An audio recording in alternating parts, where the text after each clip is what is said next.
What's up, people? What it be? What it do? Happy Man Snacks back with a new review, and today we're gonna continue with our playthrough of Doki Literature Club. And this is episode 2, and we're just gonna load from where we were. So last time we left off, we had to write a poem. We have to write a poem, and we're just gonna pick some shit. Okay, so let's say, incongruent.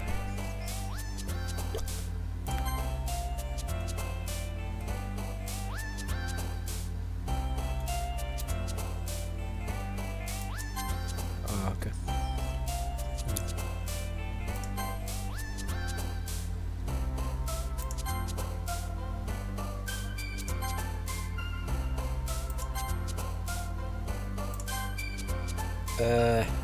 Headphones. Uncontrollable. Secretive. Where to go? What the hell? Vivacious. Oh, memories. Amazing. Summer. Puppy. Well, that sounds like a pretty good poem if you ask me. Hi again, lad complex. Hi, Monica. Glad to see you didn't run away on us. Ha ha ha. Fuck you. Nah, don't worry. It's all good fun. This might be a little strange for me, but at least I kept my word. Well, I'm back at the literature club. I was last to come in, so everyone else is already hanging out. Oh, fucking hell, it's so awkward. Thanks for keeping your promise, lad complex. No problem, Yuri. I hope this isn't too overwhelming of a commitment for you, making you dive headfirst into literature when you're not accustomed to it. Oh, come on, like he deserves any slack. Siori told me you didn't even want to join any clubs this year. And last year too. I don't even know if you plan to come here I don't know if you plan to just come here and hang out or what. But if you don't take us seriously, then you won't see the end of it.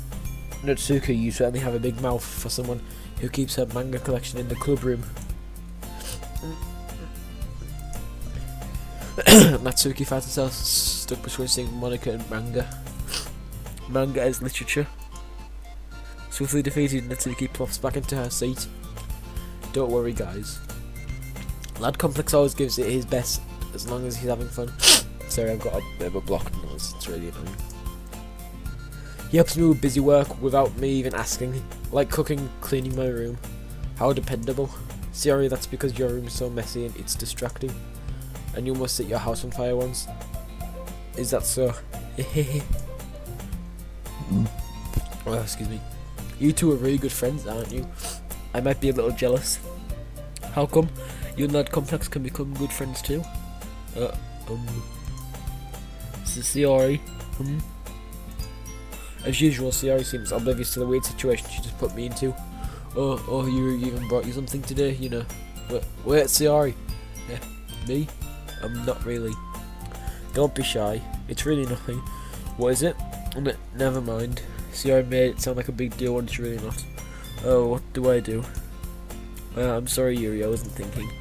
I guess that means it's up to me to rescue the situation. Hey, don't worry about it. First of all, I wasn't expecting anything in the first place. This really nice gesture from you is a pleasant surprise. It'll make me happy no matter what. Is that so? Yeah, I won't make it a big deal if you don't want it to be. Alright. Well, here. You reach into a bag and pulls out a book. I don't want you to feel left out. So it's a book that I thought you might enjoy.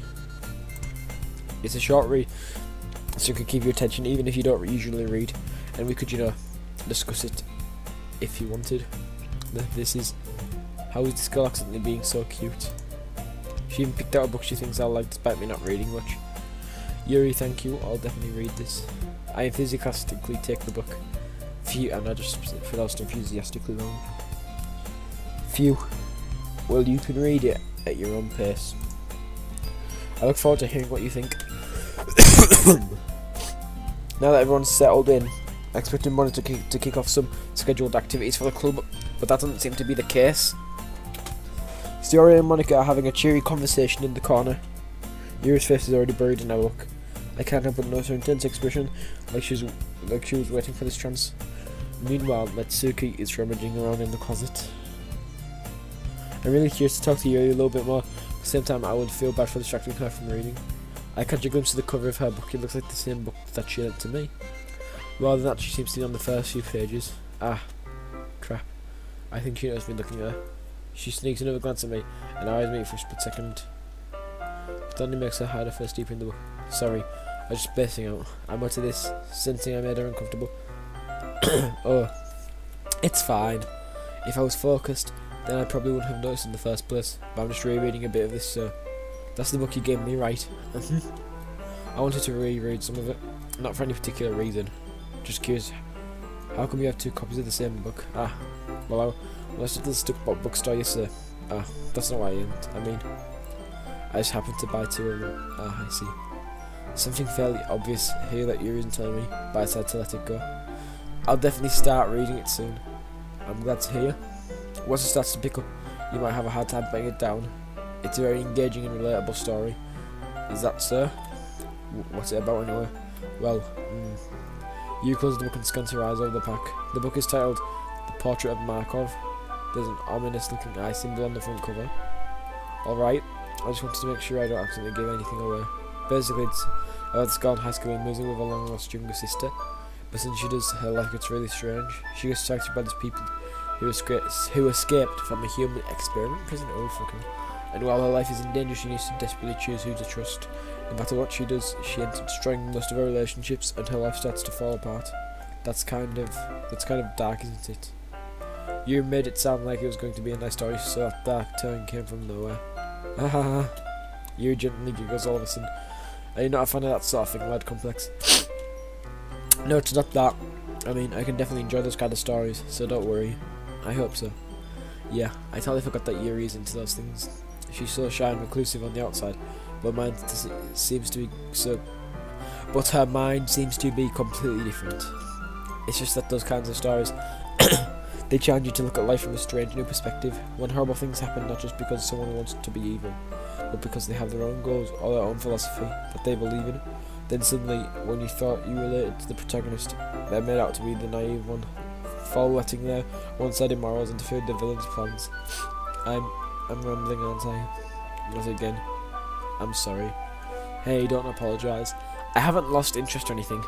Well, I guess it's alright then. But I feel like I should let you know that I have this problem. When I let things like books and writing fill my thoughts, I kind of forget to pay attention to them. Can I just say right now, anime is cancer. I know I said this in the last episode, but I feel really cancerous just playing this. I feel like I'm contracting AIDS. I kind of forget to pay attention to other people, so I'm sorry if I end up saying something strange. And please stop me if I start talking too much. I really don't think you need to worry. That just means you're passionate about reading. The last thing I can do is listen. It's a literature club after all. That's true. In fact, I might as well get started reading it, right? You don't have to. What are you saying? Just a moment ago you said you were looking forward to it. Let me just get the book. I quickly retrieve the book that I had put into my bag. Alright. It's fine if I sit here, right? I slip into the seat next to yours. Yeah. Are you sure? You seem a little apprehensive. I'm sorry. It's not that I don't want you to. It's just something I'm not very used to. That is, reading in company with someone. I see. Well, just tell me if I end up distracting you or anything. Alright. I open the book and start the prologue. I still understand what Yuri means about reading in company. It's as if I can feel her pressure over my shoulder as I read. It's not a particularly bad thing. Maybe a little distracting, but the feeling is somewhat comforting. Yuri's in the corner of my eye. I realise that she's not actually looking at her own book. I glance over. It looks like she's reading from my book instead. Sorry. I was just... You really apologise a lot, don't you? I do? I definitely don't mean to. Sorry. I mean... Hey... Oh, fuck's... God damn it. I side my desk until it's up against Yuri's, then hold my book more between the two of them. I suppose so. Yuri timidly closed her own copy. Once we each leaned in a little bit, our shoulders are almost touching. It feels like my left arm is in the way, so I instead use my right arm to hold the book open. I guess that makes it kind of difficult to turn the page here. Oh my god, it's actually a different screenshot. You take the left arm towards the left side of the book between her thumb and her forefinger. I did the same with my right arm on the right side of the book. That way I turn a page and you slide it onto her thumb after it flips to her side. But in holding it like this, we're huddled even closer together than before. It's actually kind of distracting me. It's as if I can feel the warmth of Yuri's face and she's in the corner of my vision. Are you ready? Yeah. To turn the page? Ah, sorry. I think I got a bit distracted for a second. I glance over at Yuri's face again and our eyes meet. I don't know how I'll be able to keep up with her. Ah, that's okay. You're not as used to reading, right? I don't mind being patient if it takes you a bit longer. It's probably the least I can do, since you've been so patient with me. Yeah. Well, that's complex actually nervous as fuck. He keeps stuttering like, spit it out, bitch. Thanks. Actually, every character in this stuttering as fuck. Like, spit it out. Nigga, come on. We continue reading. You know, asked me if I'm ready to turn the page. Yes, I just assumed that she finished the page before me, so I turned it by my own volition. We continue the first chapter in silence. Even so, turning each page almost feels like an intimate exchange. My thumb gently letting go of the page, laying a foot over to her side as she catches it under her own thumb. Hey, Yuri. This might be a silly thought, but the main character kind of reminds me of you a little bit. You think so? How does she? Well, I guess she's more blunt in a lot of ways, but she also second guesses at all of the things that she says and does. Like she's afraid she'll do something wrong. Isn't like I can see into your head or anything. But they're kind of reminiscent of some of your mannerisms. Let me just check what time it is. Hold on one second, I'm sorry. Okay. I see. You remain silent for a moment. But lad complex. That's probably a terrible thing to have in common with her. That's embarrassing that you think that. But wait, I didn't mean it in a bad way or anything. Sorry, I really didn't know you were so conscious about that sort of thing. I guess I meant that more meant that it's kind of cute. Wait, are you saying all of a sudden? Okay, everyone. I think it's about time we share today's poems with each other. We might not have enough time if we wait too long. Yuri exhales, spared from finishing her thought. Is that alright? Is that alright, Yuri? You look kind of down. More like you look kind of Down syndrome, am I right? I'm sorry if you haven't been looking forward to this. It's not. It's fine. Well, sorry guys, but this is going to have to be a bit of a short episode, so I'm going to leave it there today. This has been the man behind the mask. Remember to like, comment, and subscribe. And peace out. Bye, bro fist.